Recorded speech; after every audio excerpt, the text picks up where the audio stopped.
The Chiefs won the AFC West last week for a ninth straight season, extending what was already the second longest streak of division championships for any team in NFL history. And now at 12-1, with only 4 games left to play, they'll aim to maintain their cushion for the 1 seed in a matchup against the Cleveland Browns.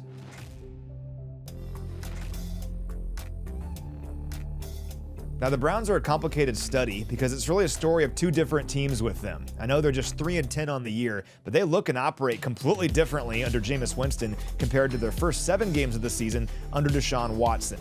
And look at their offensive yards per game for context here. Through the first 7 weeks of the year, they ranked dead last in offensive yards per game, which is 254. But since Winston took over back in Week 8, they're 3rd best in the NFL at 382 yards per game.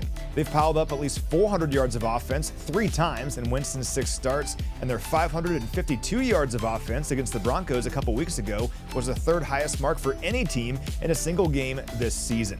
And the vast majority of that production has taken place through the air. The Browns are averaging 43 passing attempts per game since Week 8 when Winston took over. That's the 2nd highest rate of any team in the league behind only Cincinnati, and their 300 passing yards per game since Winston took over at quarterback also ranks 2nd in the league.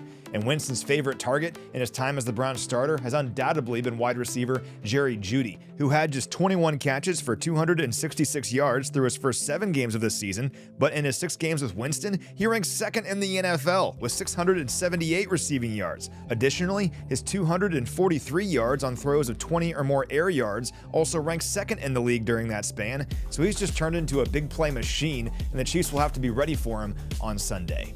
Now, the thing with Winston, he's a classic, stereotypical gunslinger. He's going to get a bunch of yards and big plays, but he's also going to turn the football over. And we've seen that take place here during his time as the Browns starter. Since Week 8, when he took over, the Browns lead the NFL with 13 giveaways. The Browns have also turned the ball over at least 3 times in 4 of Winston's 6 starts this season, including each of his last 3 games.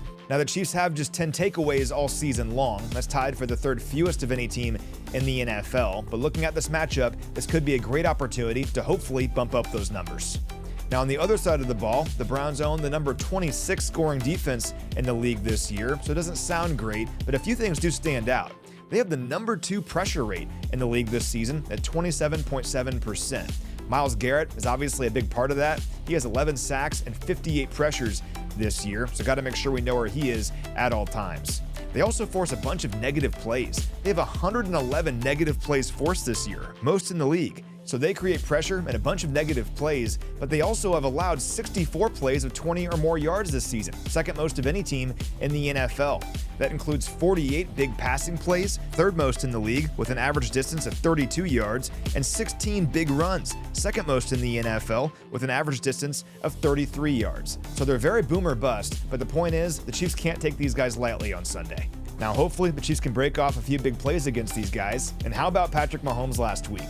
After the defense got a stop late in the 4th quarter to hold the Chargers to a field goal, Mahomes engineered yet another game-winning drive to move to 5-1 now for the season when the Chiefs trail in the 4th quarter. And for his career, Mahomes is an even 26-26 in those situations, including the playoffs. That's easily the best winning percentage for any quarterback in NFL history. Ideally, the Chiefs won't need yet another 4th quarter comeback on Sunday, but no matter the score, the Chiefs have the best in the business under center.